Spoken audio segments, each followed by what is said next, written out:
رمضان المبارک کے بابرکت مہینے میں ہم اور آپ روزہ رکھتے ہیں، یعنی اللہ کی رضا کے لیے کھانے پینے اور اپنی تمام خواہشات سے اپنے آپ کو روک کر کے رکھتے ہیں۔ یہ وہ خواہشات ہیں کہ جو رمضان کے علاوہ غیر رمضان میں جائز ہیں، کر سکتے ہیں۔ کھانا پینا یا رمضان کا جو وقت ہے، روزے کا جو وقت ہے، اس کے علاوہ یہ سب ہمارے لیے کام کرنا صحیح ہے، جائز ہے۔ لیکن اس خاص وقت میں ہم کیوں رکتے ہیں؟ اس وجہ سے کہ یہ اللہ تبارک و تعالیٰ کا حکم ہے۔ یہی وجہ ہے کہ اللہ کے نبی صلی اللہ علیہ وسلم نے ارشاد فرمایا کہ جنت میں داخل ہونے کے لیے 8 دروازے ہوں گے، ان میں سے ایک دروازہ ہے جس کا نام ریان ہوگا۔ اس میں سے صرف انہی لوگوں کو داخل کیا جائے گا اور انہی لوگوں کو انٹری ملے گی کہ جو رمضان المبارک کے روزے رکھتے ہیں، جنہوں نے رمضان المبارک کے روزوں کو رکھا۔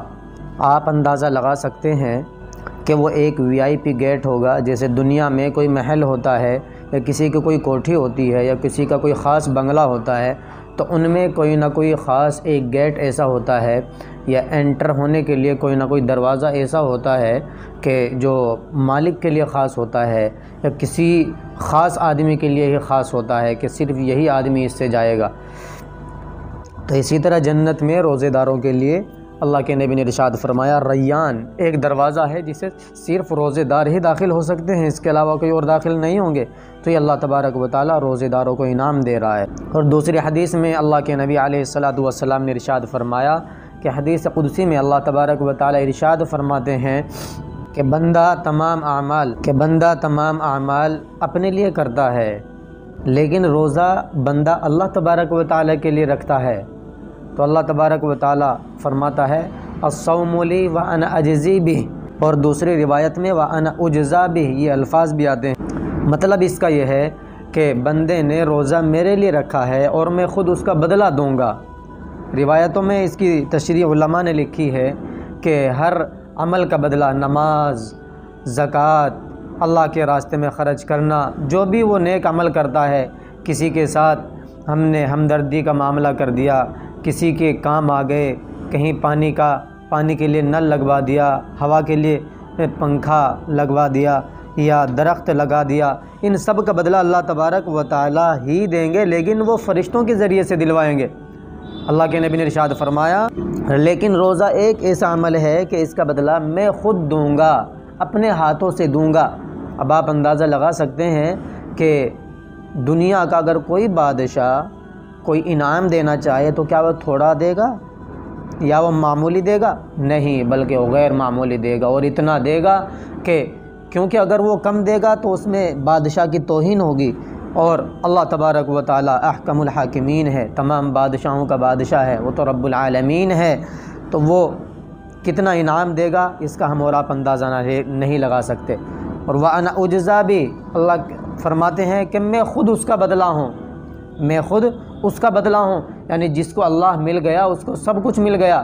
اللہ کے نبی صلی اللہ علیہ وسلم نے ارشاد فرمایا کہ روز محشر میں جب ایک جنتی کو تمام چیزیں وہاں پر مل جائیں گی، تمام نعمتیں وہاں پر مل جائیں گی، اور جنتی جنت میں مزے کر رہا ہوگا، تو اس وقت بھی جنتیوں کو کہا جائے گا کہ بھئی تمہیں کسی اور چیز کی ضرورت ہے؟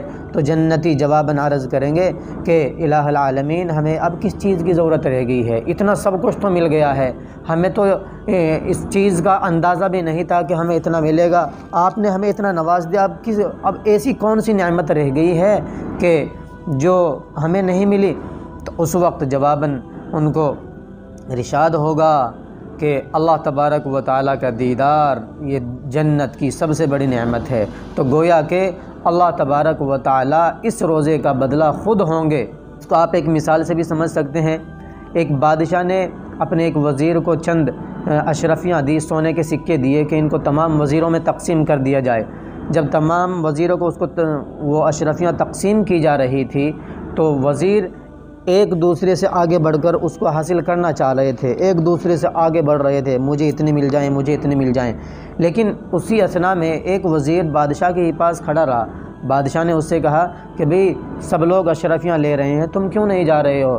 تو اس وزیر کا عجیب جواب تھا، فرمایا کہ بادشاہ سلامت جن کو پیسوں کی، سکوں کی، دولت کی اور اشرفیوں کی ضرورت تھی وہ وہاں لے رہے ہیں، مجھے دولت کی، پیسوں کی اور ان اشرفیوں کی ضرورت نہیں ہے، بلکہ مجھے تو اشرفیوں والے کی ضرورت ہے، یعنی بادشاہ کی ضرورت ہے۔